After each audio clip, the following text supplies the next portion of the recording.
सेन समाज का फैसला, शादी से पहले बातचीत नहीं है। अच्छा, मतलब कैसी हो, खाना खा ली कि नहीं खाई, याद आ रही है तुम्हारी कि नहीं, अब 4 ही दिन बचे हैं शादी को, हैं कहाँ जाएंगे हम लोग घूमने, क्या प्लान है। इस टाइप का मामला नहीं चलेगा। अब शादी से पहले लड़के लड़की बतिया नहीं पाएंगे।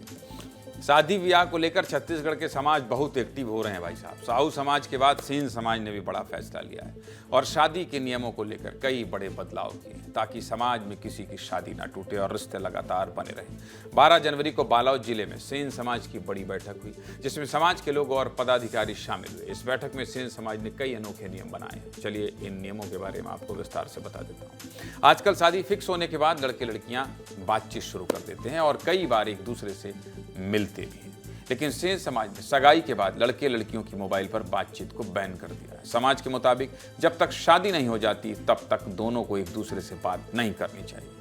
अब ये फैसला क्यों लिया गया है आपको ये भी बता देता हूं। दरअसल सेन समाज का मानना है कि शादी से पहले जोड़े अगर मोबाइल पर बातचीत करते हैं तो दोनों के बीच ऐसी कई बातें हो जाती हैं जिसकी वजह से रिश्ते टूट जाते हैं। हालांकि सेन समाज ने थोड़ी छूट भी दी है।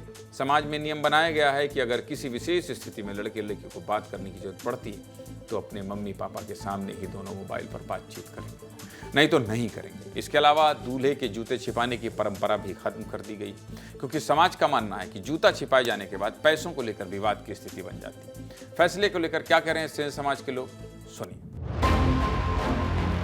सगाई से लेकर के विवाह तक मोबाइल का उपयोग बिल्कुल वर्जित है। बालोद जिले के सेन समाज की ओर से एक अनोखी पहल की गई है जिसमें शादी से पहले यानी सगाई के बाद में वर वधू के साथ में बातचीत करने में परहेज होगी। आजकल पढ़े लिखे बच्चे होते हैं और वो मोबाइल की दुनिया में चले जाते हैं। सेन समाज में कुछ बच्चियों की सगाई टूट जाती है, उसके कारण से समाज की भी बदनामी होती है, उस परिवार की भी बदनामी होती है।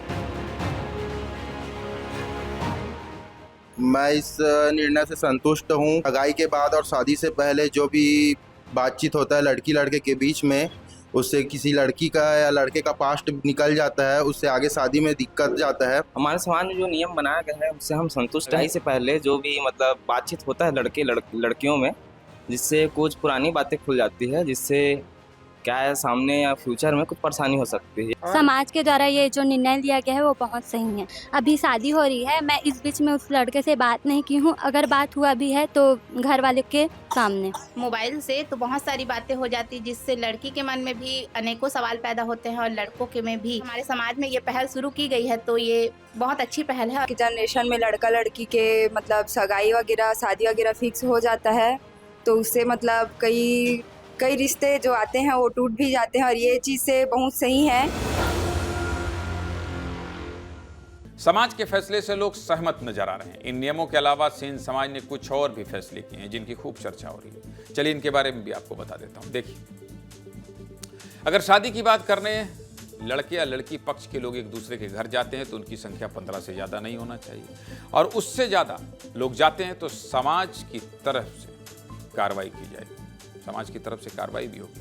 ये फैसला इसलिए लिया गया है ताकि परिवार पर आर्थिक बोझ ना पड़े। ये तो मुझे बहुत ठीक लग रहा है, कई फैसले ठीक है। वहीं सेन समाज की तरफ से अंगूठी पहनाने की परंपरा को खत्म कर दिया गया है और अब सगाई में केवल फूल दिए जाएंगे और शादी में वरमाला पहनाई जाएगी। इसके साथ ही शादी के सभी रस्मों में सिर्फ 100 रुपए दिए जाने का नियम बनाया गया। कुल मिलाकर मुझे जो समझ में आ रहा है, इसको आर्थिक रूप से बोझ न पड़े इसलिए ये सारे नियमों में संशोधन किए गए हैं, नियम बनाए गए हैं। और अगर मंगनी या सगाई के बाद रिश्ता टूट जाता है तो दोषी परिवार पर समाज की ओर से कठोर कार्रवाई की जाएगी। इन सब के अलावा समाज ने धर्मांतरण को लेकर भी कड़ा फैसला लिया है। अगर सेन समाज का कोई भी व्यक्ति धर्म परिवर्तन करता है तो पहले उन्हें वापस लौटने की चेतावनी दी जाएगी। अगर इसके बाद भी व्यक्ति नहीं मानता तो उसे समाज से बाहर कर दिया जाएगा। इन फैसलों को लेकर क्या कह रहे हैं सेन समाज के प्रदेश अध्यक्ष पुनीत राम सेन, सुनिए। सबसे पहले मैं विस्तार न्यूज को बहुत बहुत धन्यवाद देता हूं जो सामाजिक गतिविधि के लिए आप लोगों ने मुझसे चर्चा कर रहे हैं। सबसे अच्छी बात है कि हमारे प्रांत से नाई समाज की ओर से बालोद जिला में सामाजिक नियमावली हम आम सहमति से सर्वसम्मति से बनाए हैं। सबसे पहले है कि फलदान की जो प्रक्रिया होती है 90% मोबाइल के माध्यम से संबंध विच्छेद होता है हर समाजों में, और ये इस पर हम लोग सीधा बेटी और बेटे के ऊपर रोक लगा रहे हैं। जो भी बातचीत होगा मोबाइल के माध्यम से पालक के प्रत्यक्ष सामने रहने के बाद ही बातचीत होना चाहिए, और कोशिश कर रहे हैं कि पूरा प्रदेश स्तर पे भी इस तरह से नियम लागू हो। चलिए, सब कुछ आपको बता दिया है, लेकिन देखिएगा बातचीत करके बिना बातचीत किए कैसे संभव होगा ये वाला फैसला। हालांकि समाज का फैसला है और समाज से बड़ा कोई नहीं होता। अब समाज इसे अगर रोक लेता है तो भी खबर है, इस खबर को भी दिखाएंगे।